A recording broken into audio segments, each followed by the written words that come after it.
Which personality type do you think makes the best trader? A mix? Yes, That's a cop-out answer, if ever I heard one. It's because it's probably not me. I think I need to rein myself in a bit. Mm-hmm. Quite often, actually. I think that all the personalities have got pros and cons when it comes to it. Recognising who you are means that you can at least change. Yeah. I enjoy being an amiable, and also I understand why I'm an analytical, but I wouldn't like to be a driver. I'm getting so much... So much stick. No, because I wouldn't want to feel I have to play, because it would make me place a trade that you wouldn't want to place. It feels a bit more like gambling if you do that. Wow. Not if you're following the strategy. Yeah.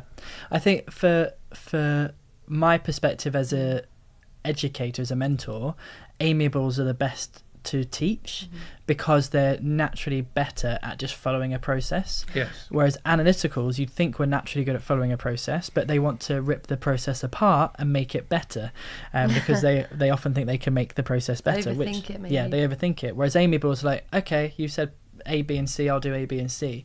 Whereas an analytical will be like, well, you said B, but should it be C first and then B? That's kind of the way that they're wired. Drivers jump from A to Z straight away. And expressives don't really know what's going on, and they'll do C, B, A, T, C, all of them in a different order. So amiables are generally better at mastering the process straight away, but they do tend to have a bit more fear, and they need a lot more encouragement generally. So they do all have their pros and their weaknesses. And I think you're completely right, Crispin. It's about, right, what is my personality type, what are going to be probably my natural leanings in terms of my strengths and my weaknesses, and what can I do to minimize those weaknesses and increase those strengths. There's a whole chapter in the ebook about personality types as well, when it comes to trading, so people can give that a read and find out who they are. Yeah, we'll have to add the link to the podcast. And we'll add a link actually as well to the personality type profiler that we use, so people can use that too. And I think it's really interesting that you do that for us right at the start of the training, because then you've got it in your, like, I know, right, I need to calm down a bit. And an analytical might, they might need to just, stop overthinking and relax a bit, and you're more aware. Yes, and I also think it's important that when you start the process, learning to trade is not a get rich quick thing. There's, if you do this, you will earn this amount of money at this amount of time, because you have to understand A, how you're going to use the process, but B, that the process is not 100% foolproof. But if you follow the star trading system, it's a safe way of dealing with the ups and downs of the financial process. markets. Yes, exactly. Yeah, because they will, you only need a kind of weird thing that the government does or something like that, and you suddenly go, where did that come from? And then you go, oh, I see, I understand. Yeah.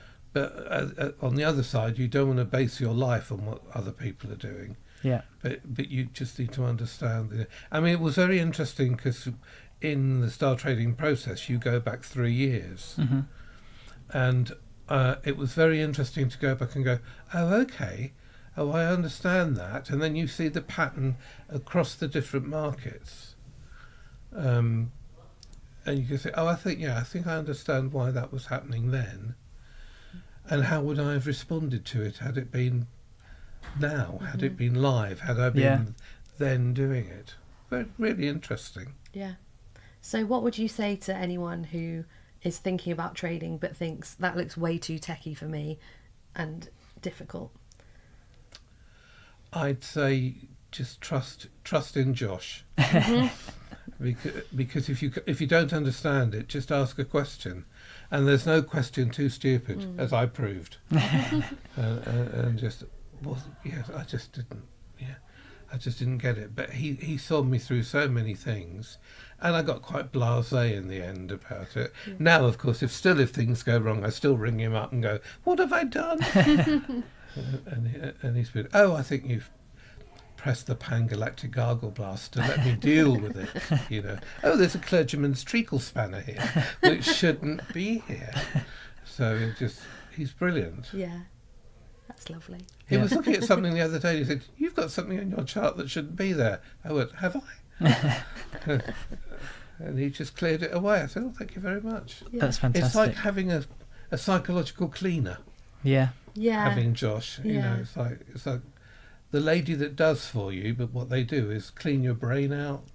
Becomes a voice in your head. He is. Yeah. Occasionally a picture of him flashes up in my, what would Josh do? I get that as well. It's I weird, know, isn't it? it's really weird, isn't it? Very good. Well, I found it quite quiet this week. Yeah. I've been diligently checking each evening and just kind of waiting and maybe searching for trades. Yeah. But I've been good. I've been patient. I've been a good driver. You're reining in that driver tendency. But some weeks are quieter, aren't they?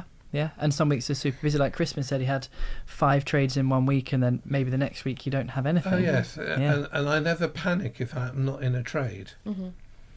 You don't have to be in a trade. You have to.